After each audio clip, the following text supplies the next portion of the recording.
Bonjour à tous et bienvenue pour cette nouvelle vidéoconférence. Donc, je suis Adrien Louessard du cabinet Finance et Stratégie basé à Cesson-Sévigné.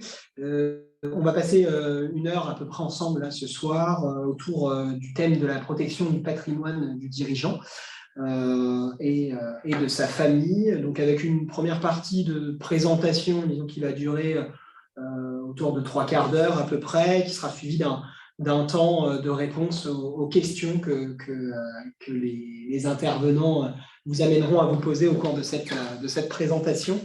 Vous aurez en effet la possibilité de poser vos questions en utilisant l'onglet dédié que vous avez sur vos écrans. Vous avez même deux possibilités. Il y a un onglet questions et réponses, Q et R, que vous pouvez utiliser, ou alors l'onglet discussion, où je vois qu'il y a déjà des gens qui ont l'automatisme et qui ont utilisé cet onglet-là. Donc n'hésitez pas, le but c'est qu'on puisse interagir avec vous au travers de ces outils. J'ai du coup devant moi le PC pour justement pouvoir transmettre vos remarques et vos questions à l'issue de la présentation à nos experts intervenants.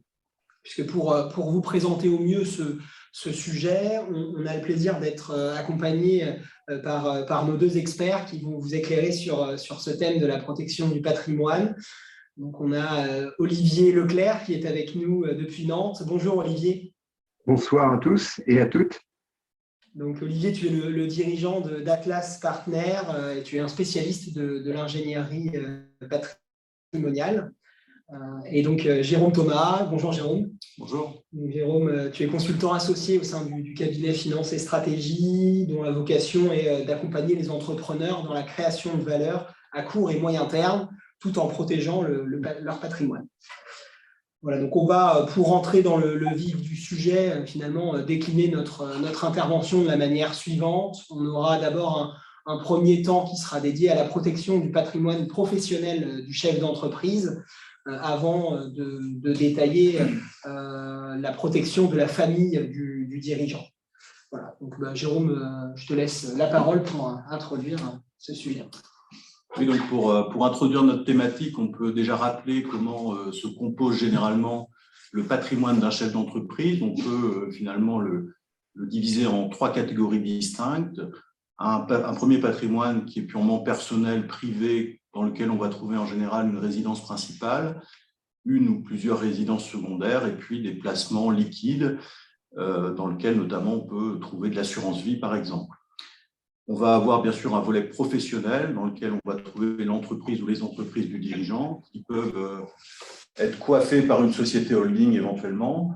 Et puis, on va parfois avoir des investissements de diversification dans lesquels on peut trouver de l'immobilier, professionnel ou non, des liquidités à risque comme des actions en bourse ou des investissements dans d'autres sociétés, dans des logiques d'investisseurs, business angel notamment. Ce qu'on peut dire ici, c'est qu'il convient d'éviter de mélanger ces 3 patrimoines, en particulier de faire en sorte de séparer le patrimoine professionnel des 2 autres catégories, parce que le patrimoine professionnel peut comporter des zones de risque, et donc il faut plutôt chercher à cloisonner les risques ici, et donc d'éviter d'avoir trop de liens entre ces différentes catégories de patrimoine. Et à l'intérieur de ce patrimoine, on a un élément qui est clé, qui est l'entreprise, à mes yeux. L'entreprise, il convient de la conforter, de la protéger, puisque c'est l'entreprise qui procure les revenus du ménage, et ces revenus du ménage permettent progressivement dans le temps de constituer le patrimoine du dirigeant de l'entreprise. La contrepartie, bien sûr, c'est qu'une entreprise, c'est risqué, et donc il faut aussi faire attention à bien séparer le patrimoine professionnel pour éviter de mettre en danger finalement le patrimoine personnel que l'on se constitue progressivement. Et puis, en préparant cette intervention, ce qu'on s'est dit aussi avec Olivier Leclerc, c'est que dans beaucoup de situations, finalement, la valeur de l'entreprise pèse très lourd dans la valeur totale du patrimoine du chef d'entreprise. Il est assez fréquent, finalement, que la valeur de l'entreprise représente plus de 50%, plus de 75% de la valeur totale du patrimoine du chef d'entreprise. Et donc, évidemment, il faut la protéger au maximum, éviter de la perdre, de déposer le bilan, autrement dit, parce que si on dépose le bilan, on perd finalement une part très significative de son patrimoine global. Alors, quelles sont les zones de risque? Je vais me permettre d'appuyer et de dire, excusez-moi. Oui, excuse-moi, Jérôme, je me permets d'appuyer et de dire par rapport à ça. Il y a non seulement cette histoire de 75%, voire 90% d'écart sur la valeur que représente le patrimoine, mais également les revenus. C'est quelque chose qu'on néglige quelquefois en disant c'est vrai que l'importance de la valorisation des titres de la société dans le patrimoine global, tu l'as très bien résumé, c'est entre 75 et 90%. Mais il y a aussi cette notion de revenu. C'est-à-dire que la disparition, comme tu l'as évoqué, la disparition de l'outil de travail en tant que tel provoque aussi des retentissements sur le revenu du ménage qui, dans bien des cas, représente des revenus du global du ménage. Je t'entends plus. On a parfois un son un petit peu moyen, Olivier, te concernant. Donc, quelles sont les zones de risque qu'il convient de prendre en considération, finalement, pour préparer, anticiper et protéger donc, son patrimoine professionnel? Les zones de risque, elles sont multiples. Évidemment, si le dirigeant a un problème de santé durable et qu'il ne peut plus exercer son activité dans l'entreprise, ça peut être évidemment très pénalisant pour la société et pour sa situation financière et donc sa valeur. Le cas du décès, bien évidemment, du dirigeant est un cas éminemment problématique pour l'entreprise, mais on peut également avoir un associé qui décède, ce qui peut générer des difficultés également. Une éventuelle mésentente, soit avec son conjoint qui amène à divorcer, soit avec un associé qui quitte l'entreprise ou le capital de l'entreprise, eh bien, il faut aussi l'anticiper et se préparer à ces questions, parce que si on est marié en communauté notamment, eh bien, il va falloir racheter les parts du conjoint, qui les détient par le régime matrimonial à 50%, et puis l'associé de la même manière, eh bien, s'il s'en va, il va falloir probablement racheter ses parts dans l'idéal. Et puis, il y a des cas plus internes à l'entreprise où finalement les difficultés de l'entreprise découlent d'une baisse d'activité ou d'un éventuel sinistre qui peut intervenir dans l'entreprise, comme un incendie par exemple. Et donc, on verra tout à l'heure qu'il y a des éléments de protection qui peuvent être mis en place également là-dessus. Et puis, le dernier cas de figure qui constitue une zone de risque, eh bien, c'est les difficultés financières qui amènent à déposer le bilan. Et on retombe dans la problématique notamment des revenus du dirigeant. Si j'ai plus d'entreprise, j'ai potentiellement plus de revenus. Et donc, on peut aussi trouver des éléments de protection par rapport à ça. Et donc, finalement, dans les deux parties qu'on va traiter avec Olivier dans la suite du programme, on va chercher à déterminer les actions qui peuvent être mises en place pour protéger à la fois votre patrimoine professionnel, mais aussi vous-même en tant que dirigeant, ainsi que votre famille. Et donc, je vais passer la parole à Olivier pour traiter le premier volet de ces questions, qui touche donc à la protection du patrimoine professionnel du chef d'entreprise. Merci Jérôme, j'espère que vous m'entendez bien. Là, c'est bon. Ouais. Très bien. L'ambition qu'on avait eue avec Jérôme et Adrien, c'était vraiment de distinguer ces deux parties particulières. Pourquoi? Parce que on ne peut pas scinder la partie professionnelle que représente l'entreprise en tant que telle, comme l'a rappelé Jérôme, qui est l'essentiel des revenus et j'ai envie de dire, du stock, du patrimoine du dirigeant, et la protection sur le plan civil, on va l'appeler comme ça, de la famille que représente le chef d'entreprise. Alors, dans cette première partie, sur le plan, ce qu'on a appelé sur le plan opérationnel avec Jérôme et Adrien, on a mis l'accent sur une thématique qui nous paraît intéressante et qui justifie de se poser des questions en amont. Le pire n'est jamais sûr. Moi, j'ai tendance à voir le verre au contraire à moitié plein. Et puis, on n'est pas obligé de parler de décès, on peut parler simplement d'incapacité temporaire. Mais la question doit d'être posée, c'est il arrive quelque chose demain au dirigeant ou à la dirigeante qui est à la tête de la société. La première question, c'est est-ce que les salariés, en dehors du dirigeant ou de la dirigeante, sont en mesure de poursuivre l'activité?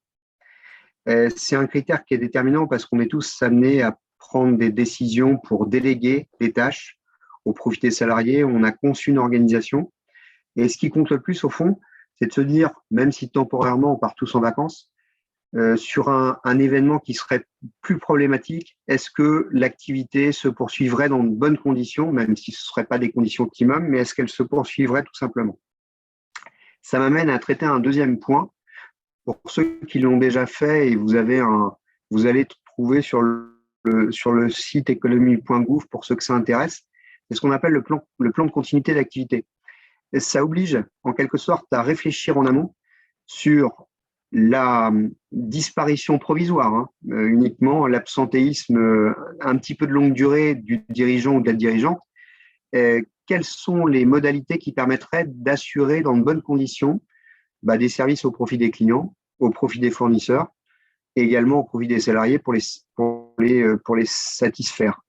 Ça, c'est quelque chose qu'on met en pratique. Moi, je travaille bien évidemment dans un cabinet de gestion et d'organisation patrimoniale comme Adrien et comme Jérôme. Ce plan de continuité d'activité, ça prend quelques instants pour réfléchir, mais ça a des conséquences qui sont très bénéfiques, je dirais, pour se poser des vraies questions sur « je ne suis plus là, comment je fais ?» Après, on a quelque chose que l'on connaît tous et on a souhaité, on va pas passer trop de temps sur le sujet, mais le distinguo entre ce qu'on appelle la délégation de signature et la délégation de pouvoir. La délégation de signature, c'est tout simplement, vous êtes en activité, vous êtes mandataire social. On ne peut pas être au four et au moulin. Il y a des fois où vous êtes présent dans la société, des fois où vous ne l'êtes pas parce que vous êtes en déplacement, vous êtes en rendez-vous client. Et il y a des urgences à traiter. J'en veux pour preuve lorsqu'on doit signer un bon de commande, lorsqu'on doit satisfaire le versement d'un chèque au profit d'un tel ou d'un tel.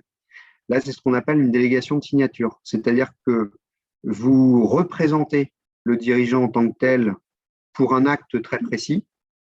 Vous êtes seulement habilité pour cet acte-là, mais vous ne vous substituez pas à lui. Donc, on est vraiment sur… on délègue la signature, un peu comme lorsque vous avez un conjoint, c'est monsieur ou madame, monsieur ou madame peut signer. Dans le cas présent, imaginez, Jérôme et moi sommes directeurs généraux délégués.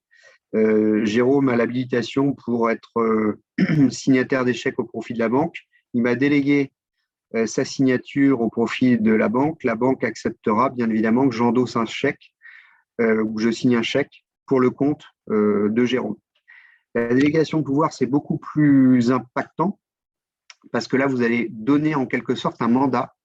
Donc, vous allez transmettre un pouvoir à la personne que vous aurez désignée. Et là, la personne va s'engager pour votre compte. Elle a une mission. Et dans ce cadre-là, on parle de responsabilité au niveau de la personne morale. Donc, on a bien segmenté entre, d'un côté, la signature pour des actes très particuliers, où là, on donne un pouvoir et on a un pouvoir de représentation qui est très engageant et qui peut même engager la responsabilité de celui qui est en quelque sorte mandataire. Il y a une quatrième logique dans ce plan opérationnel, c'est de dire finalement, ça amène, lorsqu'on est confronté à la protection, une fois encore, ce n'est pas que le décès, c'est aussi la protection au sens temporaire, protection, invalidité temporaire ou définitive, qui serait nommée pour me remplacer provisoirement de façon à ce qu'on ait une continuité dans l'exercice de la fonction de mandataire social. On y reviendra juste après. Olivier, ça permet peut-être d'ajouter un point, c'est que, sauf erreur, la délégation de signature dont tu parlais, elle tombe dans l'hypothèse du décès de la personne qui l'a donnée, ce qui est important parce que finalement, on peut penser qu'une délégation de signature suffirait en cas de décès du dirigeant pour que quelqu'un dans l'entreprise continue à pouvoir, par exemple, signer des chèques. Or, ça n'est pas le cas parce que c'est le dirigeant qui a donné cette délégation et en cas de décès du dirigeant, cette délégation, malheureusement, va être amenée à tomber. Ce qui est peut-être moins le cas, tu peux peut-être apporter la précision, d'une délégation de pouvoir qui serait donnée par la personne morale et non pas par la personne physique du dirigeant, qui, dans cette hypothèse-là, continuerait malgré l'éventuel décès. Je suis tout à fait d'accord avec toi, tu as raison de réagir sur ce point-là. La délégation de signature, on va prendre l'exemple, on est le 28 juin, il y a des payes à faire partir d'ici 2 jours. Malheureusement, monsieur ou madame est décédé il y a 4 jours. et là où des collaborateurs bénéficiaient de la délégation de signature pour pouvoir effectuer les virements au nom et pour le compte du dirigeant qui malheureusement a disparu, se pose la véritable question de se dire, mais comment peut-on faire? Alors, ce qui m'a été confirmé par certains établissements bancaires, pas tous, mais certains établissements bancaires considèrent qu'aujourd'hui, ce n'est pas du droit commun, c'est-à-dire qu'on peut déroger à cette règle-là, mais ça nécessite de se rapprocher de la banque pour dire quand bien même on aurait disparition de la personne du dirigeant, on peut imaginer quand même que pour des actes très particuliers, on puisse assumer très provisoirement cette signature. En tout état de cause, si vraiment il y avait un blocage, la seule solution dans ce cadre-là, c'est de saisir le président du tribunal de commerce qui autoriserait en l'état actuel des choses de surseoir et de faire en sorte qu'on puisse continuer l'activité. Là où tu as raison, sur le pouvoir, comme c'est la personne morale qui est en cause, on ne parle plus de la personne physique en tant que telle, c'est vraiment la personne morale.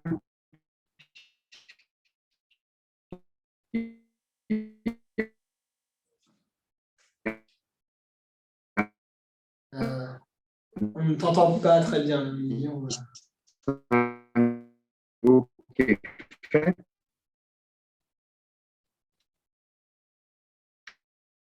On t'entend mal. On t'entend Ça mal. coupe, ouais.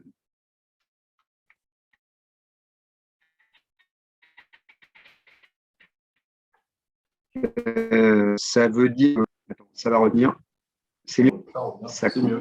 Ça coupe. C'est mieux. Ouais, j'en profite, excusez-moi, j'en profite pour dire que j'aurais bien aimé être avec mes collègues et camarades ce soir de financer stratégie, mais le Covid en a décidé autrement. Ça explique un petit peu ce décalage.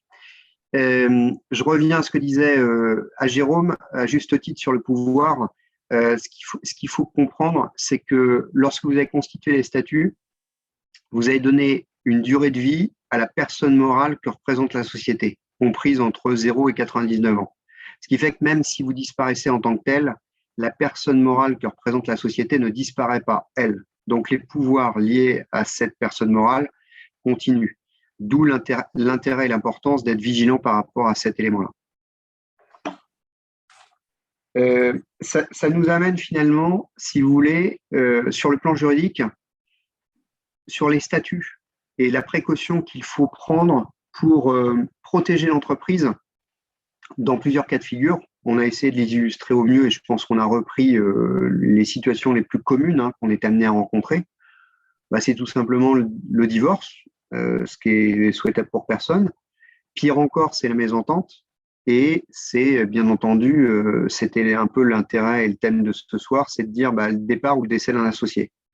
Et au travers des statuts, vous pouvez quand même régler beaucoup de situations. Et c'est tout l'intérêt de réfléchir en amont et on ne le fait pas toujours immédiatement, on s'en rend compte quelques années après. Mais les statuts sont un formidable outil pour déjà décider qui est entrant et qui est sortant. Et c'est ce qu'on appelle l'agrément. C'est-à-dire que en cas de décès, vos enfants ou même quand bien même votre conjoint ne serait pas automatiquement associé de la société s'il arrivait quelque chose. Le pire, c'est le décès. Mais vous voyez, c'est de dire à certaines conditions de majorité, vous pourriez décider avec les autres associés, enfin ceux qui restent, ceux qui sont en vie, de dire je ne souhaite pas l'entrée d'un tel ou un tel. Deuxièmement, c'est de considérer que si jamais il y avait, si vous voulez, une mésentente, on peut se mettre d'accord aussi au travers de ce qu'on appelle un pacte d'associés qui est extérieur au statut et qui permet de prévoir les conditions de cession des titres de ce qu'on appelle les minoritaires et de faire en sorte que si jamais, par exemple, on était tous les trois associés, Adrien, Jérôme et moi-même, avec des conditions de majorité qui seraient plutôt au profit de Jérôme et de moi-même, en considérant qu'Adrien a seulement, par exemple, 20%, et que quelqu'un approche Adrien en disant je fais une proposition à Adrien, mais je ne la fais pas aux autres. Nous, on est la faculté, Jérôme et moi, de profiter de cette opportunité pour lui racheter prioritairement les titres. L'idée, c'est quoi? C'est de de faire en sorte qu'on ait toujours des conditions de majorité qui soient favorables à ceux qui ont été les fondateurs. On peut l'écrire dans les statuts. La SAS, la Société par action simplifiée, est un formidable outil pour le faire. Et si ce n'est pas le cas, vous pouvez le réécrire via un pacte d'associés qui ne sera connu que des associés. Après, on ne va peut-être pas rentrer dans les détails parce que ça justifierait que vous preniez peut-être directement contact avec Jérôme et Adrien sur ces conditions-là, mais on peut inclure ce qu'on appelle des clauses de non-concurrence, on peut inclure des clauses d'exclusivité, de loyauté, et de dire aussi, parce que c'est toujours une situation de blocage, je pense à la maison-tente, c'est que lorsqu'on constitue une société, on est quelquefois deux, et donc personne ne veut prendre le leadership vis-à-vis de l'autre. Et on se retrouve avec une situation à 50-50, qui peut être une situation de blocage et qui nécessite justement de réécrire les choses si jamais il arrivait quelques problématiques, que ce soit le décès, le divorce, et qui fasse que celui qui continuera l'activité ou qui continuera de détenir les titres ne soit pas, si vous voulez, gêné dans la continuité. Donc, vous voyez que au travers des statuts, au travers d'un pacte d'associés, on peut régler une grosse partie des événements qui finalement sont des événements naturels de ce qu'on peut voir au travers de la vie sociale d'une structure. Peut-être un mot, Olivier. Ce qu'on peut aussi dire, c'est que lorsqu'on a fait un pacte d'associés, il est fréquent qu'à l'intérieur de ce pacte, on a des promesses de cession entre les associés en fonction de cas de figure qui peuvent se présenter. Ces cas de figure sont le cas du décès, par exemple, d'un des associés. C'est-à-dire que si l'un des associés décède, il s'est engagé par avance et il a engagé ses héritiers en conséquence à revendre ses parts au profit des autres associés survivants. Ce qui évite aux associés restants survivants d'être associés avec les héritiers de leur ancien associé, ce qui est une situation qui existe parfois quand il n'y avait pas eu la précaution de mise en place d'un pacte d'associés. Et on peut aussi lier le statut d'associé à une qualité particulière, par exemple le fait d'être salarié de l'entreprise. Donc je suis associé et cette qualité d'associé est liée à mon statut de salarié. Si je décide de quitter l'entreprise en démissionnant ou si je me fais licencier, eh bien, je me suis engagé par avance dans le pacte à revendre les parts que je détiens dans le capital de l'entreprise aux autres associés, ce qui est aussi un élément de protection puisque ça évite qu'on se retrouve avec des parts détenues par quelqu'un qui n'est plus du tout opérationnel dans l'entreprise alors qu'il est devenu associé parce que justement, il était opérationnel dans la société au travers de son statut de salarié. Donc tout ça, ce sont des règles du jeu finalement entre les associés qui sont très protectrices pour tout le monde. Et donc, il est absolument indispensable évidemment de mettre en place ce type de documents juridiques lorsqu'on a plusieurs associés dans le capital d'une société. Exactement. Tout à fait d'accord avec toi. Ça nous permet de faire la transition à l'égard de ce que tu viens d'évoquer sur la partie statutaire, toujours, en se disant, et ce n'est pas toujours nécessairement des questions qu'on se pose, on va dire naturellement, c'est en cas de survenance d'un événement qui est totalement fortuit, invalidité temporaire, définitive, pire, décès, la question qui se pose, c'est la continuité toujours et la succession du mandataire social. Lorsque vous êtes seul mandataire, je pense souvent à un gérant qui serait seul dans la SARL majoritaire, la question de la désignation, du renouvellement du mandat social, on a nécessairement dans une structure sociétaire la présence dans une SAS d'un président, ce n'est pas obligatoire, mais d'un directeur général. Dans une SARL, c'est un gérant ou plusieurs gérants. Et ce qu'on a illustré avec, si vous voulez, Jérôme, c'est de dire, est-ce qu'on ne doit pas prévoir au plan statutaire la désignation de celui ou celle qui pourrait nous remplacer s'il arrivait ce type d'événement fortuit. Et je pense qu'il faut vraiment y penser parce que on peut parvenir ou vivre malheureusement une situation de blocage. Et cette situation de blocage, elle se traduit par la nécessité de provoquer une réunion et donc une assemblée générale, en général extraordinaire, pour désigner le successeur. Et éviter ainsi, c'est ce qu'on a illustré, Ça peut être le blocage des comptes bancaires, comme on y faisait référence tout à l'heure, ou même pire encore, c'est la gestion de la société. Vous me direz, je vous rassure, ça ne serait pas un blocage total, mais ça serait un blocage provisoire, le temps de solliciter, le cas échéant, le tribunal de commerce pour éviter justement cette situation qui peut se révéler problématique. Il ne faut pas le mésestimer, je crois qu'il faut vraiment insister sur cette importance de réfléchir à la capacité que vous avez de savoir qui vous remplacerait demain. Et fort de ça, on revient au slide précédent, c'est-à-dire quelles seraient les personnes associées ou pas. Est-ce qu'il y a un agrément qui est prévu?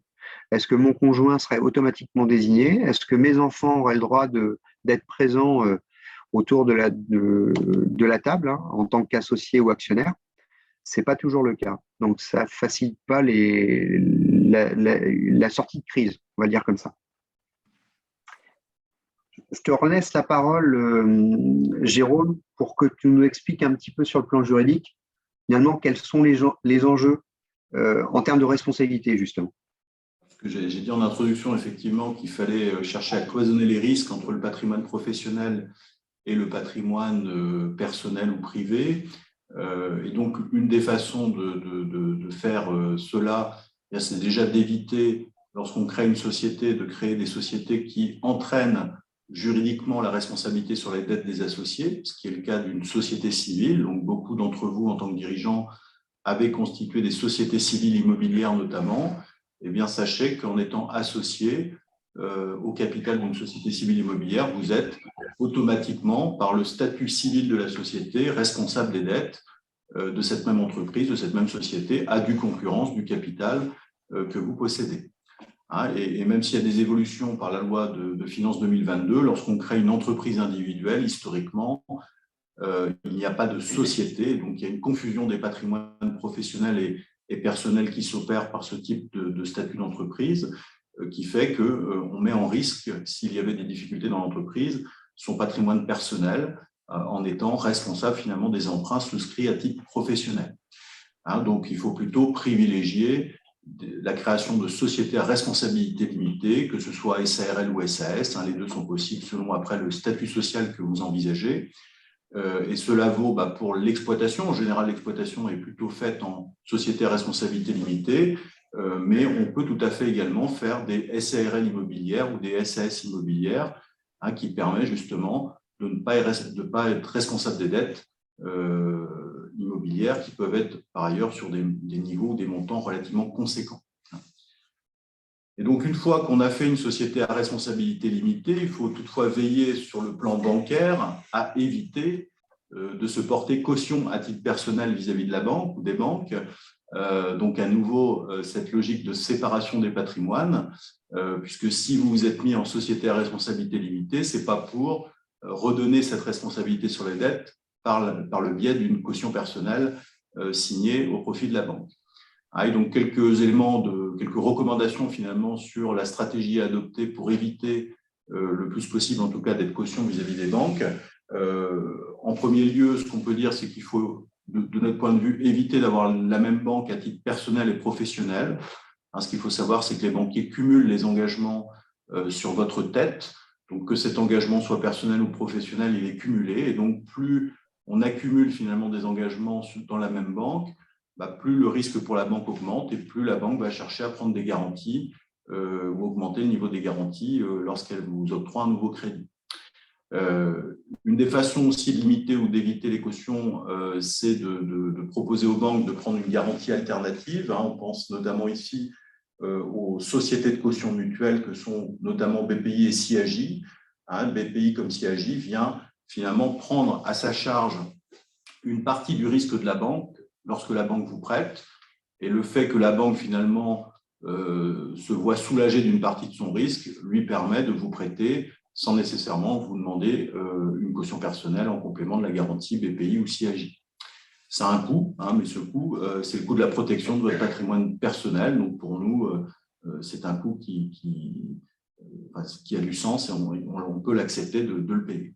Il faut bien sûr, pour éviter d'être caution, anticipez vos demandes de financement. Hein, c'est parfois dans la précipitation d'une demande de financement qu'on fait un petit peu rapidement que le banquier se sent en position de force et va en profiter un petit peu pour vous prendre une caution personnelle. Donc, quand on a du temps, on prend le temps de négocier avec les banques, on les met les banques en concurrence et ce faisant, finalement, on peut comparer des offres de financement et retenir celles qui ne comportent pas de caution personnelle ou s'appuyer sur celles qui n'en comportent pas pour négocier avec les autres le fait de pouvoir les supprimer, par exemple. En tous les cas, évitez au maximum de vous porter caution et d'engager votre patrimoine personnel. Tout ça dans l'optique de cloisonner les risques entre les deux sphères que sont la sphère personnelle et la sphère professionnelle.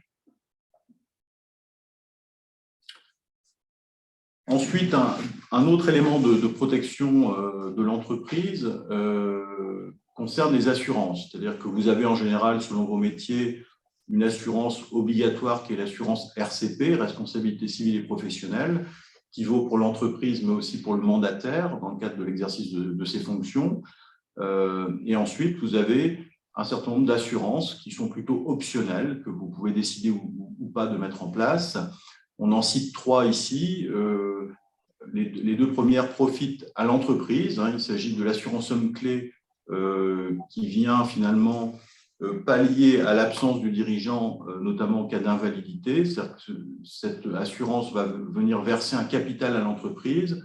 Ce capital versé à l'entreprise va permettre à l'entreprise de passer une période pendant laquelle le dirigeant n'est plus en capacité de travailler. Et cette indemnité peut aussi servir, pourquoi pas, à payer le salaire de quelqu'un qui viendrait se substituer au dirigeant dans ses fonctions de façon temporaire. Donc, ça vient indemniser l'absence temporaire ou définitive du dirigeant au profit de l'entreprise. Dans le même esprit, on a une autre assurance assez peu connue qui est l'assurance couverture des frais fixes. Donc là aussi, c'est lorsque le dirigeant est en incapacité de travailler. Cette assurance spécifique vient prendre en charge l'ensemble des frais fixes de l'entreprise. On pense notamment ici au loyer, par exemple, mais ça peut être à d'autres charges qui sont fixes, qui sont prises en charge par cette assurance. Donc, ça permet de préserver la trésorerie de l'entreprise et donc d'améliorer la capacité à pérenniser l'entreprise malgré l'absence du dirigeant de façon temporaire. Et puis, il y a une troisième assurance qui est très importante, celle-ci est très peu usitée également, qui est l'assurance croisée sur la tête de plusieurs associés, c'est-à-dire qu'il est assez fréquent finalement que dans le capital d'une entreprise, on ait plusieurs associés. Je vais prendre l'exemple de 2 associés à 50-50 pour reprendre le propos précédent. Eh bien, si l'un des associés décède, on a dit tout à l'heure qu'au travers du pacte d'associés, l'associé survivant aurait normalement la possibilité d'acheter les parts de l'associé décédé, sauf que faut-il pouvoir le faire sur le plan financier, être capable d'obtenir des financements, étant précisé qu'en reprise d'entreprise, un banquier attend de l'apport dans un dossier de rachat de titres. Et donc, l'élément protecteur ici, c'est de prévoir finalement que chaque associé souscrit une assurance. Le bénéficiaire de cette assurance, c'est l'autre associé. Et donc, si l'un des 2 associés décède, l'associé survivant reçoit un capital qui lui permet à minima de constituer un apport pour ensuite aller chercher des financements bancaires pour réaliser l'acquisition des parts de l'associé décédé. Soit le capital couvre l'intégralité du prix d'acquisition et dans ce cas-là, il va pouvoir utiliser le capital perçu pour acheter les parts de son ancien associé. Et ce qui peut d'ailleurs être pratiqué aussi lorsqu'on a une société holding, c'est qu'on peut aussi tout à fait imaginer que ce soit la société holding qui souscrive l'assurance, qui perçoit le produit d'assurance, et la société holding procède ensuite au rachat des parts de l'associé décédé par ce qu'on appelle une réduction de capital. Ça peut également s'imaginer de cette manière. L'inconvénient de cette assurance croisée, c'est que si l'entreprise a une valeur importante, vous imaginez bien que la cotisation d'assurance correspondante peut l'être aussi. Donc, ça peut être un frein, c'est le coût de cette assurance qui peut éventuellement freiner un peu les ardeurs des associés sur le sujet. Mais enfin, tout ça peut s'étudier, s'examiner en tous les cas. Ce qu'on peut dire, Jérôme, par rapport à ça, je trouve que c'est intéressant, cette assurance croisée, parce qu'on est confronté, on l'a tous été, on a quelquefois des différences d'âge parmi les dirigeants, et on sait, vous et moi, que passé un certain âge, pour ne pas dire 45 ans, le montant de la prime d'assurance devient significatif. Et il est vrai que quand on a des générations différentes avec des associés fondateurs et des associés qui se sont raccrochés, on va dire, au wagon au fur et à mesure des années, l'assurance croisée, pour beaucoup de compagnies aujourd'hui, sont capables de mettre en place un système par lequel on essaye de compenser ou du moins de faire en sorte que les primes soient à peu près équilibrées pour éviter justement que ce soit trop disparate compte tenu de l'âge qu'ont les différents dirigeants.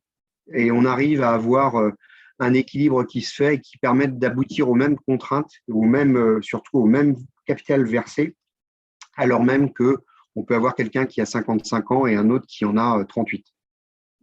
Voilà. Très bien.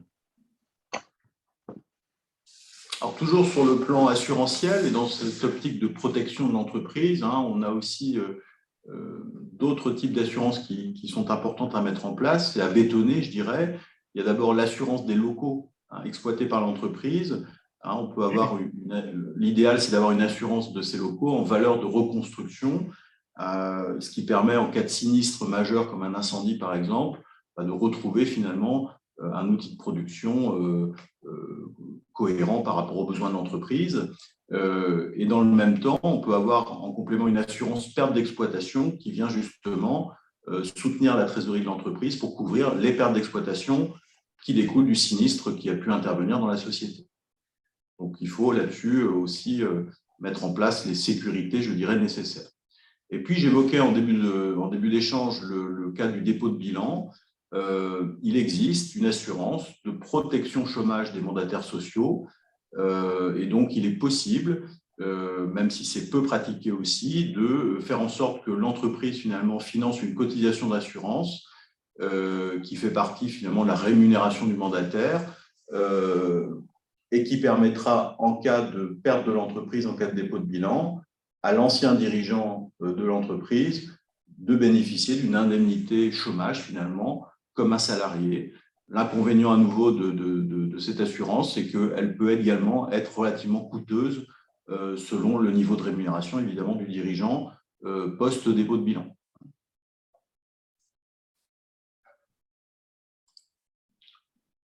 Donc, on en a terminé sur le premier volet qui touchait à la protection du patrimoine professionnel. On en arrive désormais à la protection de la famille du chef d'entreprise.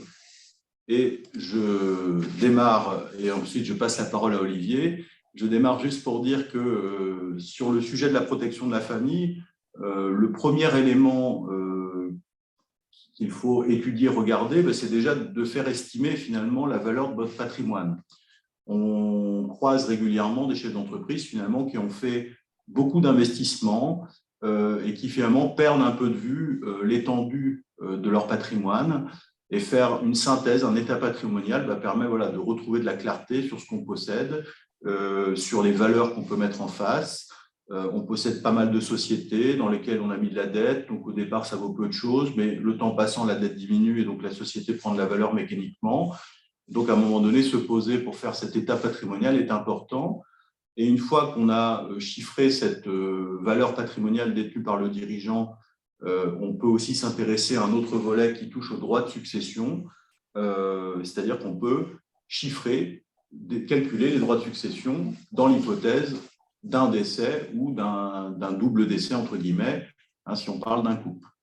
J'ai pris un exemple ici qui est un cas réel que j'ai rencontré récemment, un client qui avait un patrimoine avec son épouse de 33 millions d'euros au global. C'était un couple marié en séparation de biens. Madame était toutefois associée au capital de l'entreprise. Et donc, en gros, le patrimoine était réparti à 2 tiers dans les mains de monsieur, 1 tiers dans les mains de madame. L'entreprise, dans ces 33 millions, pesait quasiment 30 millions à elle seule. Donc, on retrouve cette notion de poids significatif de l'entreprise dans le patrimoine global, à peu près 90% finalement ici. Et ce couple avait 3 enfants. J'ai fait une simulation de droit de succession. En cas du décès de monsieur, il y avait près de 4 millions d'euros de droits de succession à payer par les enfants. Et si ce premier décès était suivi d'un deuxième décès, donc madame, dans mon approche, on avait presque 5 millions de droits complémentaires à payer, ce qui nous amenait à près de 9 millions d'euros de droits de succession à payer au total sur 33 millions d'euros de patrimoine. Étant précisé que dans ce cas, rien n'avait été fait, rien n'avait été préparé, donc aucun élément d'optimisation n'avait été prévu. Et justement, une fois qu'on a estimé son patrimoine, qu'on a déterminé les droits de succession et pris conscience finalement de l'ampleur de ces droits de succession, on peut ensuite réfléchir à, d'une part, diminuer le montant des droits à payer par des stratégies patrimoniales qu'on va développer dans un instant, et chercher aussi à trouver les voies et moyens de donner à ses héritiers, à ses enfants, la capacité à régler le moment venu les droits de succession. Puisque parfois on hérite un gros patrimoine, mais s'il n'y a pas de liquidité dans ce patrimoine, les héritiers enfants peuvent avoir des difficultés à régler en sonnant et trébuchant finalement les droits de succession qu'ils doivent assumer. Alors, pour aller dans le sens de Jérôme, je reviens juste sur un élément qui me paraît fondamental. Excusez-moi. Je vous rappelle que vous avez le droit de donner de votre vivant l'équivalent de 100 000 euros par parent, par enfant, tous les 15 ans. Ça, c'est la première chose. La deuxième, vous pouvez également donner 31 865 euros tous les 15 ans à chacun de vos enfants, mais cette fois sous forme de somme d'argent. La vraie difficulté, telle que vient de le relater Jérôme, au final, c'est l'acquittement des droits. L'acquittement des droits se fait dans les 6 mois du décès. Donc, sur un patrimoine tel que le décrivait Jérôme, qui est un patrimoine relativement exceptionnel compte tenu de l'importance de ce dernier, vous comprenez bien que mobiliser une somme de 3 ou 4 millions d'euros dès le premier décès, c'est compliqué. Heureusement, l'administration en a tenu compte et elle a mis en place un dispositif qui s'appelle le paiement différé fractionné. Première chose, ce paiement différé fractionné des droits de succession ne concerne que la partie qui porte sur la valeur des titres de la société ou la valeur de l'entreprise individuelle. Il prend quelle forme? Il prend la forme suivante, c'est qu'on vous octroie la possibilité de régler le montant des droits sous 2 aspects. Vous avez un différé de paiement d'une période de 5 ans, où là, vous n'allez acquitter que le taux d'intérêt. Le taux d'intérêt est plutôt intéressant en ce moment puisqu'il est de 0,4%. Et ensuite, vous allez régler le montant des droits, le capital de la dette, sur 10 ans par semestrialité. Je ne dis pas que ça efface tout, et ça, bien entendu, on aura toujours cette sortie de trésorerie à honorer, mais au moins, ça évite, si vous voulez, d'acquitter d'un seul tenant la totalité des droits qui vous sont demandés. Je rappelle, parce que c'est important de le faire, et puis c'est pas gravé dans le marbre, on a une exonération des droits de succession entre conjoints, et malheureusement, ceux qui payent les droits aujourd'hui sont les enfants. Des enfants qui, bien souvent, n'ont pas les moyens de régler les droits, puisqu'ils ne sont pas à la tête de la société, et encore moins d'un patrimoine qui leur permet de faire face à ce montant des droits. Le deuxième élément sur lequel on voulait insister avec Adrien et Jérôme, c'était un article qui est relativement peu connu, qui existe pourtant depuis maintenant près de 16 ans. C'est un article qui a été inventé par le législateur, qui a bien fait son travail. C'est un article qui nous permet de dire que entre le moment où on constate qu'on a le décès du dirigeant ou de la dirigeante qui intervient, il y a une valorisation qui sera faite au moment de la succession, puisque le notaire devra prendre en considération la valeur totale du patrimoine, tout actif confondu, et notamment les titres de la société, mais également les actifs que vous possédez tout un chacun, l'immobilier, les voitures et tout ce que vous avez sur vos comptes. La disparition du dirigeant provoque bien souvent une dépréciation de la valeur de la société. Incontestablement, entre le moment où on avait quelqu'un qui fonctionnait de manière très intuitive-personnée dans sa société et qui, du jour au lendemain, disparaît, vous allez avoir une forme de défiance qui peut intervenir ou pas d'ailleurs, mais à l'égard des fournisseurs, à l'égard des clients et puis à l'égard des salariés. Et il est fort probable que vous enregistriez à ce moment-là une baisse du niveau de chiffre d'affaires qui se traduira 6 mois après, c'est-à-dire au moment du paiement des droits, par une dépréciation de la valeur de l'actif ou de la valeur des titres de la société. Eh bien, l'administration a bien compris qu'il fallait aussi en tenir compte et on avait entre le moment où on constate le décès et la valorisation qui est faite, soit par, ça leur arrive bien souvent, Financer Stratégie ou votre expert comptable, et bien qu'on puisse tenir compte de cet élément-là pour dire, attendez, entre le moment où monsieur ou madame était présent et 6 mois après, la valeur de la société n'est plus du tout la même. Donc ça me paraissait important qu'on puisse vous le rappeler. c'est quelque chose qui n'est pas très utilisé. Pour rien vous cacher, ça fait 20 ans que je fais de la transmission. Ce n'est pas encore rentré dans les mœurs. Voilà ce qu'on souhaitait illustrer comme propos. Le deuxième élément, et parce qu'on parle beaucoup de fiscalité, vous allez pouvoir mesurer que au plan civil, on a quand même une faculté de pouvoir traiter un côté disparate qui existe au niveau du patrimoine du chef d'entreprise. Lorsqu'on a vocation à créer sa société, on choisit assez naturellement ce qu'on appelle la séparation de biens. Et celui ou celle qui va créer la société va, eu égard aux propos qu'on a tenus tout à l'heure, on va donner une valeur beaucoup plus importante à celui qui sera à la tête de la société et donc peut-être également au niveau des bâtiments d'exploitation, et on va créer un déséquilibre. Et bien souvent, lorsqu'on arrive en fin de vie professionnelle, je n'ai pas parlé de décès, mais en fin de vie professionnelle, le souhait qu'on peut avoir, c'est de dire, on a pris des risques. Moi, j'ai voulu, je parle de celui qui était à la tête de la société, j'ai voulu soustraire à ma famille les risques que je prenais au quotidien. Mais il me paraît logique, parce que tout le monde a contribué au fait qu'on se soit enrichi mutuellement, eh bien, on puisse rééquilibrer les choses. Et ça se fait tout naturellement. Je parle de la séparation de biens. On peut l'envisager avec la constitution de ce qu'on appelle une société d'acquêt. C'est un petit peu le caddie. Vous vous promenez dans un supermarché et puis il y en a un qui va… les deux vont remplir progressivement le caddie et le caddie va constituer la société d'acquêt. Et en cas de décès, eh bien, le survivant des deux, sans tenir compte de l'enrichissement de l'un au détriment de l'autre, le survivant des deux va pouvoir dire la résidence principale me revient en pleine propriété, les bâtiments d'exploitation me reviennent en pleine propriété, l'idée étant de protéger du mieux possible le conjoint survivant. Si tel n'était pas le cas, et c'est ce qu'on appelle un préciput, si tel n'était pas le cas, et c'était l'illustration que voulait en donner Jérôme, on a une situation beaucoup plus définitive, ce qu'on appelle la communauté universelle, où là, vous décidez de mettre en commun tout ce que vous possédez l'un et l'autre d'entre vous en tant que conjoint, on le met au milieu de la table, et en cas de décès, le survivant est attributaire de l'intégralité des biens en pleine propriété. Donc, on a deux possibilités avec une faculté, si vous voulez, optionnelle, j'ai envie de dire dans le premier cas, c'est cette fameuse société d'acquêt, et de prendre ce qui nous intéresse au moment où le décès intervient.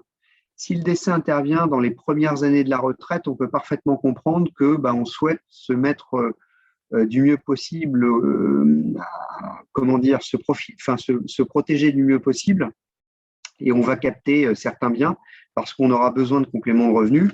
Si le décès intervient lorsque vous avez 95 ou 98 ans, que vous êtes toujours bien portant, mais que les besoins ne sont plus les mêmes, là, on peut tout à fait comprendre qu'on choisisse seulement quelques petits biens parmi tant d'autres. Donc, gardez à l'esprit que l'aménagement du régime matrimonial, on ne va pas faire un développement plus particulier sur le sujet, mais l'aménagement du régime matrimonial permet de lutter contre les effets dévastateurs que vient d'évoquer Jérôme à l'égard de l'exemple précédent, c'est-à-dire on lutte aussi pour limiter au maximum le frottement fiscal sur la distorsion de patrimoine qui peut exister et l'illustration qu'on évoquait tout à l'heure, c'est-à-dire on va peut-être pas monter à 8 millions d'euros de droits, mais au travers d'un aménagement, on va mutualiser sur peut-être 10 ou 12 ans et on va arriver à réduire comme ça, non pas de 8 millions, mais peut-être aux alentours de 5 millions 8 ou 6 millions. Voilà ce qu'on pouvait dire sur l'aménagement civil que représente le régime.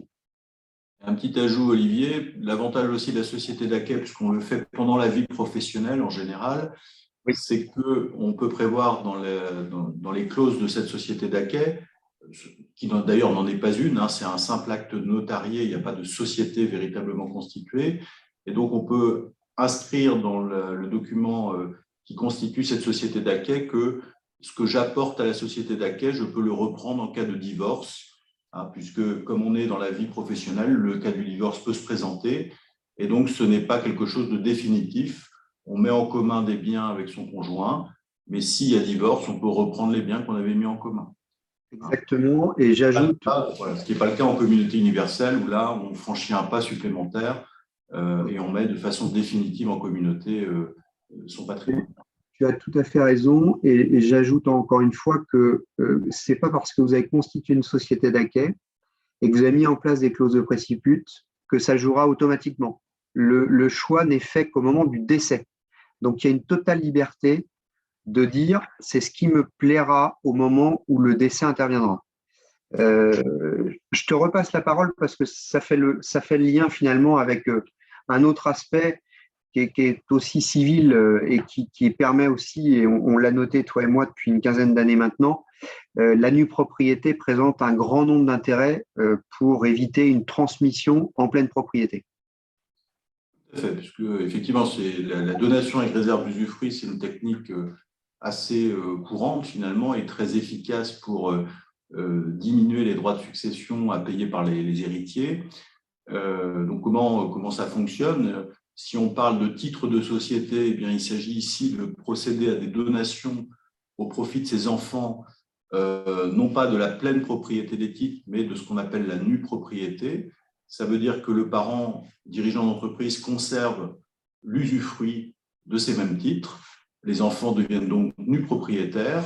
Et le grand avantage de cette technique, c'est qu'au moment du décès de l'usufruitier, donc du dirigeant, l'enfant qui était jusque-là nu propriétaire accède à la pleine propriété sans avoir de droit de succession à payer. C'est-à-dire que d'un statut nu propriétaire, il devient juridiquement plein propriétaire sans aucun droit à payer sur cet enrichissement. Par contre, au moment où je fais la donation, selon les sommes correspondant à la donation du propriété, il peut y avoir des droits de donation à payer, même si là-dessus, Olivier l'a dit tout à l'heure, il existe des abattements de droit commun, 100 000 € par enfant et par période de 15 ans, qui peuvent déjà permettre de donner sans avoir de droit à payer. L'autre avantage de cette technique, c'est qu'une fois que j'ai donné la nue propriété à mes enfants de titre de société, il est possible, probable, que la société prenne de la valeur dans les années qui suivent.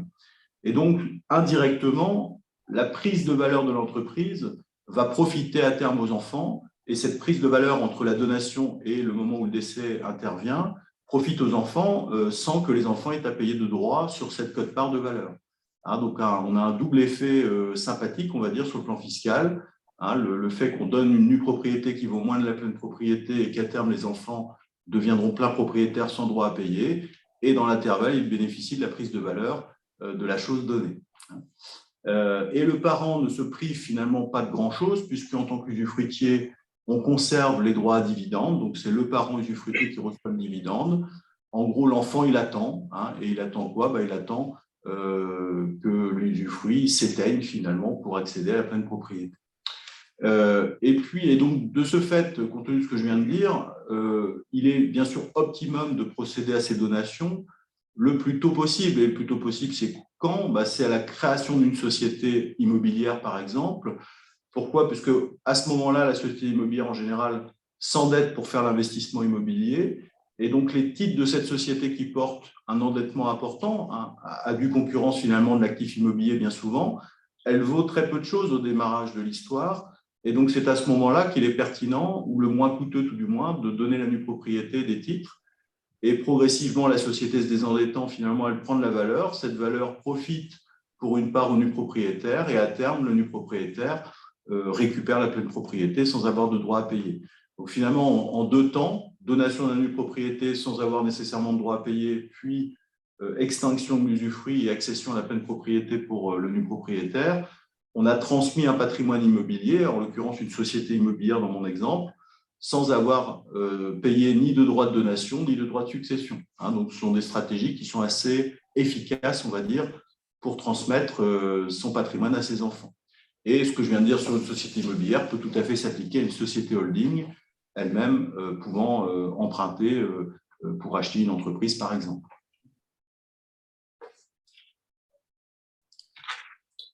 Alors, en parallèle de ce que vient d'évoquer Jérôme, vous avez un dispositif qui existe maintenant depuis plus de 20 ans, puisqu'il a été créé en 2001.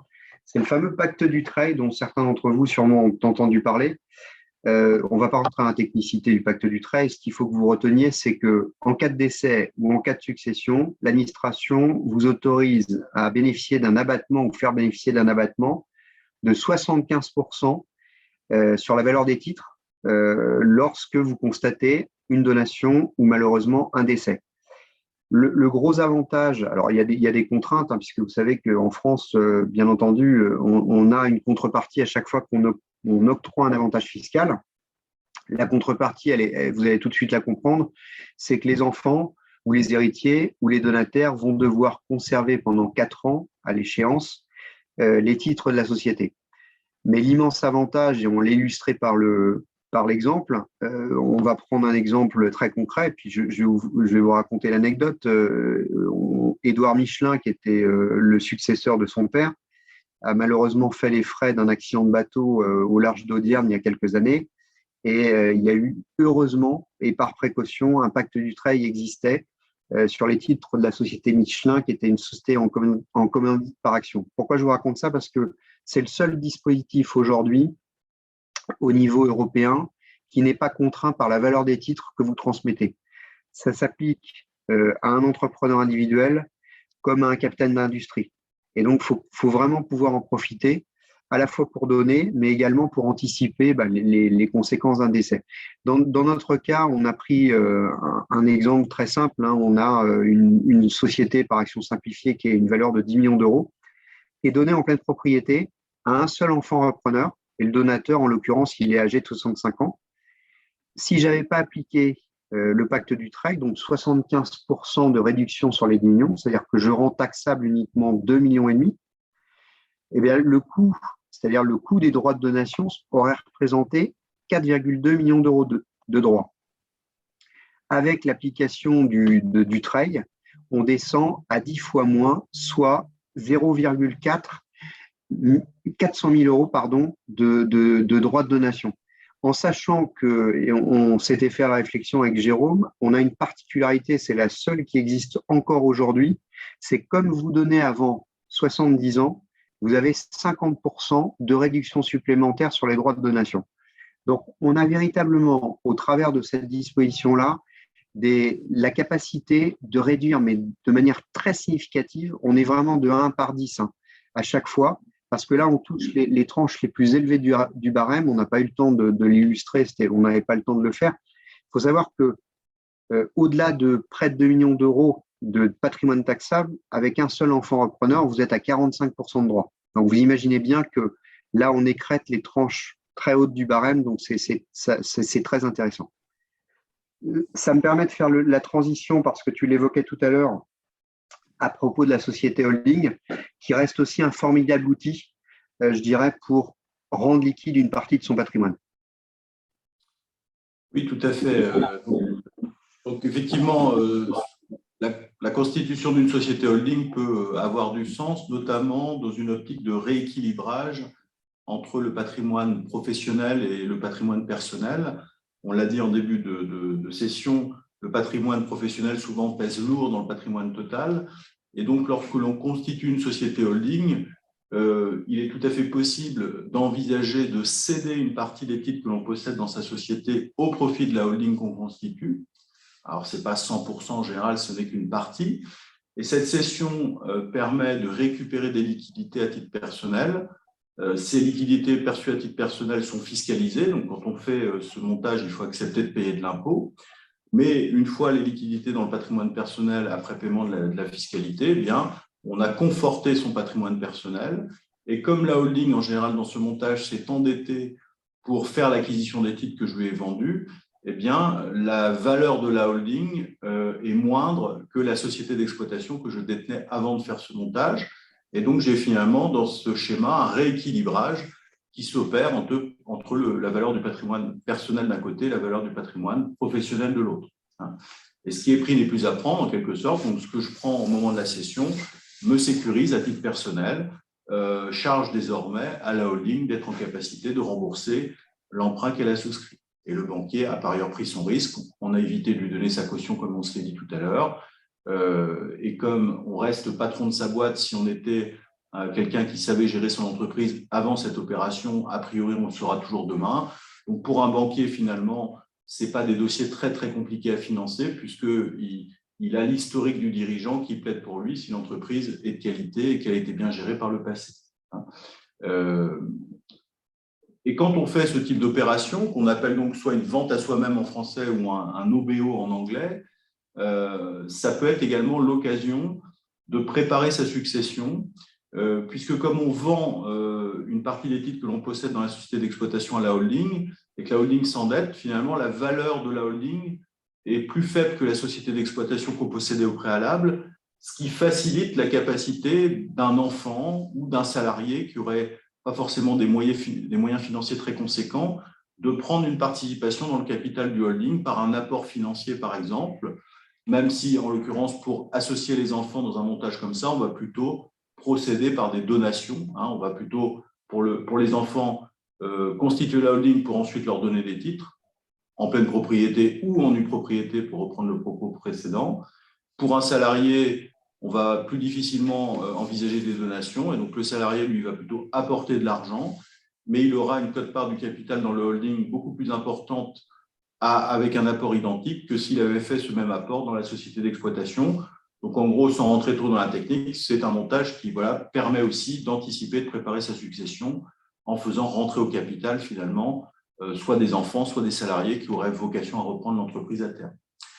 Le prérequis de ce montage de vente à soi-même, c'est d'avoir une entreprise saine sur le plan financier. Donc, c'est quoi une entreprise saine? C'est une entreprise qui, sur le plan de la structure de bilan, a des capitaux propres importants et une trésorerie importante et un endettement faible ou modéré. Et puis, sur le plan du compte de résultat de l'exploitation, c'est une entreprise qui est rentable, qui a une rentabilité, disons, de bon niveau et régulière d'une année sur l'autre. Voilà. C'est-à-dire une entreprise qui est de qualité sur le plan financier pour notamment pouvoir obtenir les financements bancaires nécessaires à l'opération.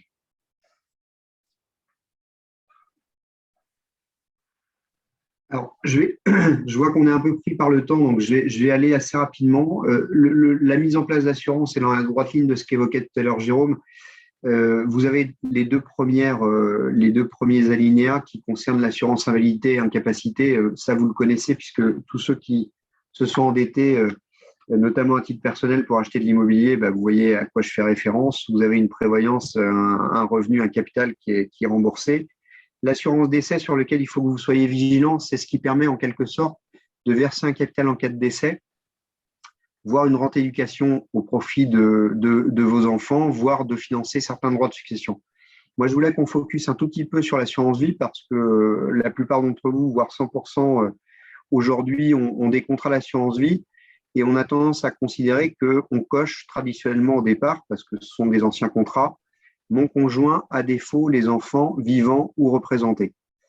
Je ne dis pas que ce n'est pas la bonne clause. Je dis simplement que, et je vous le souhaite à tous, quand on décède après 70 ans, si on a choisi ce type de clause, ça veut dire que la totalité de la somme est versée au conjoint. Et si le conjoint a plus de 70 ans, il se dit logiquement, tiens, pour avantager mes enfants, je vais replacer cette somme-là sur de l'assurance vie.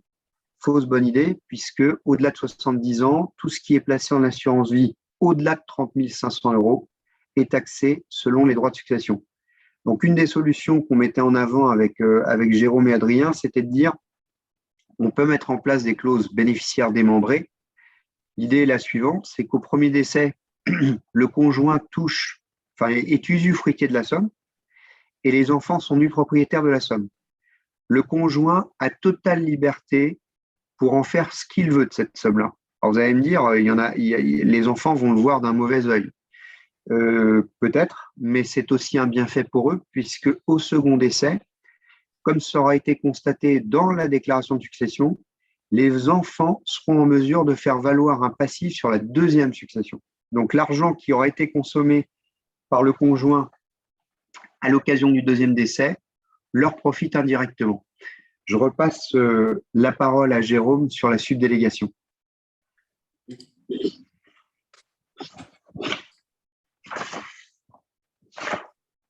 Toujours sur des sujets d'assurance.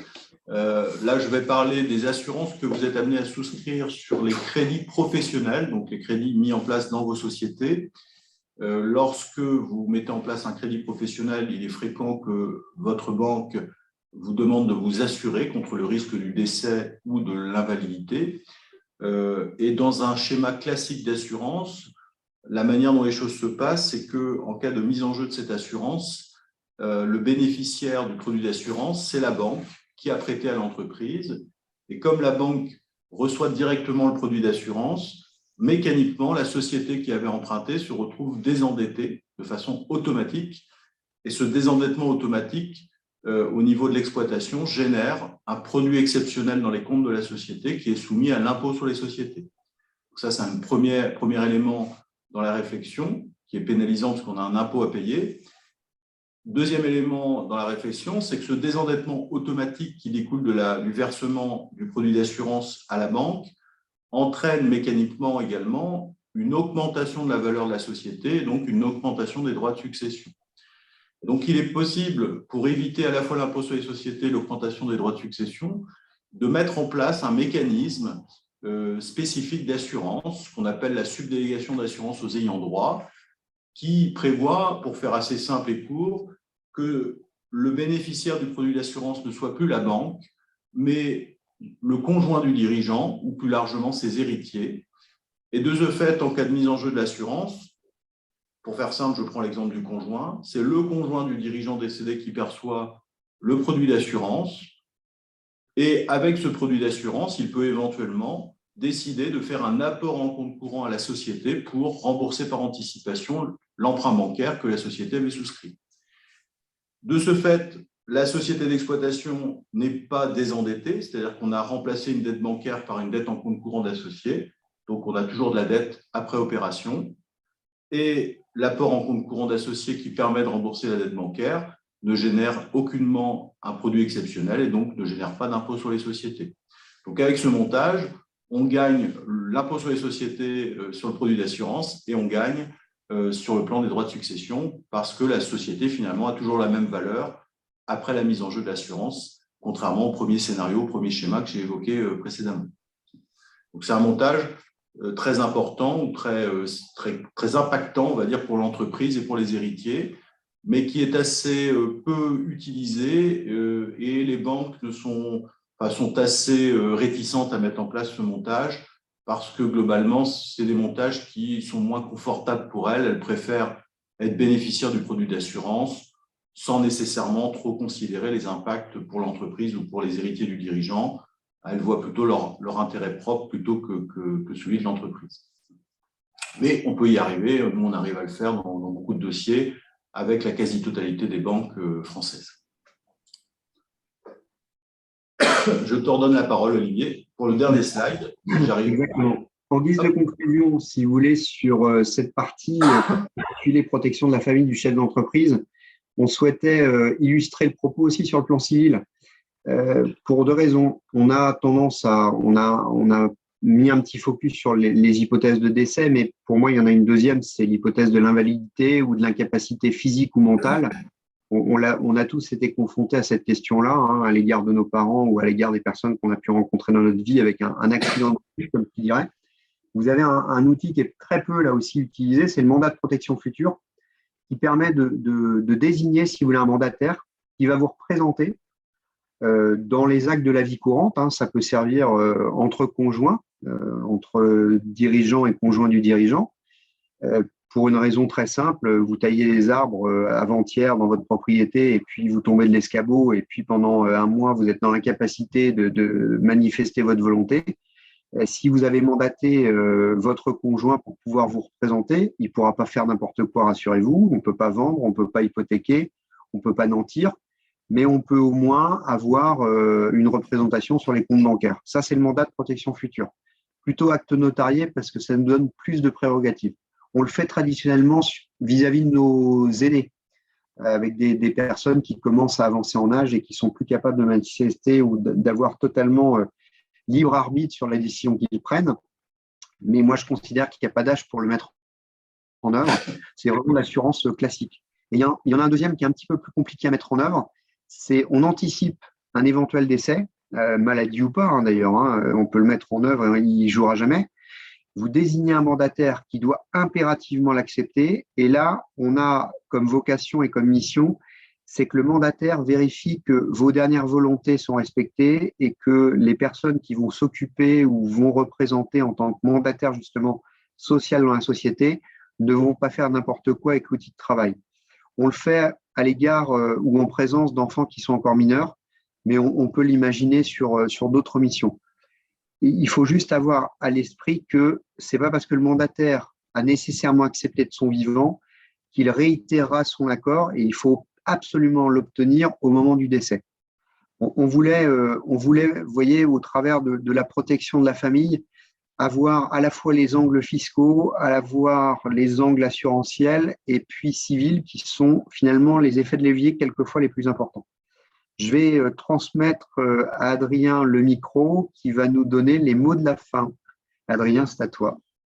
Merci Olivier, merci à tous les deux. On a quelques questions, donc j'ai répondu du coup à certaines parce que c'était assez riche et donc du coup on a pris pas mal de temps. Bon, les gens sont restés, c'est-à-dire que vous avez réussi à captiver leur attention. J'ai gardé juste deux questions auxquelles on peut répondre rapidement. On avait une question sur une personne qui s'est portée caution personnelle et qui nous demandait s'il existait des dispositifs pour diminuer le montant, voire l'annuler. Donc, c'est à voir directement avec la banque. Oui, voilà. Le gré à gré, finalement. On peut renégocier une caution bancaire qui a été donnée à un moment donné auprès de la banque. Le tout, c'est que la situation financière de l'entreprise le permette. C'est-à-dire que si on peut démontrer que par rapport à la situation du jour où on a donné la caution, les choses se sont améliorées entre-temps, ou qu'on l'a donnée au moment d'une création d'entreprise et que 3 ans plus tard, l'entreprise se porte très bien, et que le risque du banquier est fortement atténué, on peut tout à fait de gré à gré renégocier avec le banquier, soit une diminution de la portée de la caution dans son montant ou sa durée, soit, pourquoi pas, une suppression pure et simple, mais c'est une négociation de gré à gré, donc ce n'est pas certain d'y arriver, évidemment, le banquier pouvant le refuser. Okay, merci Jérôme. Une petite question du coup aussi pour Olivier, histoire d'équilibrer, et puis après ce sera bon. On nous demande si pour le démembrement, les enfants doivent être majeurs nécessairement ou pas. Alors, non, les enfants n'ont pas obligation d'être majeurs. Bon, par précaution, éviter quand même de donner à un nouveau-né des titres de société type SCI avec de l'endettement parce que en général, on aura potentiellement désignation d'un juge des tutelles qui pourra apprécier ou pas le risque qui est encouru par le mineur, mais rien ne vous interdit de donner de votre vivant à des enfants mineurs des titres de société. Essayez dans la mesure du possible que le passif soit assuré parce que le risque, il est là. Hein. Si vous n'êtes plus là, c'est quand même aux enfants de l'assumer. D'où l'intérêt d'avoir une assurance emprunteur. Mais rien n'interdit au niveau du Code civil de pouvoir transmettre des natures de biens, de l'immobilier au profit d'enfants mineurs. Essayez dans la mesure du possible quand même qu'ils aient atteint l'âge de 7-8 ans. Enfin, moi, c'est ma position personnelle, mais en dessous, c'est un petit peu compliqué quand même. Voilà. Et surtout, prévoyez, Jérôme a dû l'évoquer tout à l'heure, prévoyez surtout une clause de réversion d'usufruit. C'est-à-dire que quand on a 2 parents qui donnent, en cas de décès du premier parent, l'usufruit revient au deuxième, ce qui permet tranquillement d'attendre la majorité si jamais il arrivait un pépin au deuxième. Voilà. C'est important, oui. Parfait, merci Olivier. Merci à tous les deux. Il n'y avait pas d'autres questions. Enfin, pour les autres, j'avais apporté des réponses directement. Donc, merci à tous les deux pour vos interventions et merci à tous pour votre présence. On espère que ça vous a éclairé et puis on se tient à vos dispositions pour rentrer dans le détail si c'est nécessaire. Pour ceux qui n'ont pas pu suivre en direct ou j'ai vu des gens qui sont arrivés un petit peu en cours de route, sachez qu'on va publier sur notre site internet à la fois le support de présentation qui a servi de trame pour l'intervention du jour, ainsi que le replay vidéo de cette visioconférence. Voilà. Bonne fin de journée à tous et merci Olivier, merci Jérôme. À bientôt. Au revoir. Merci à tous les participants. À bientôt. À très bientôt. Au revoir.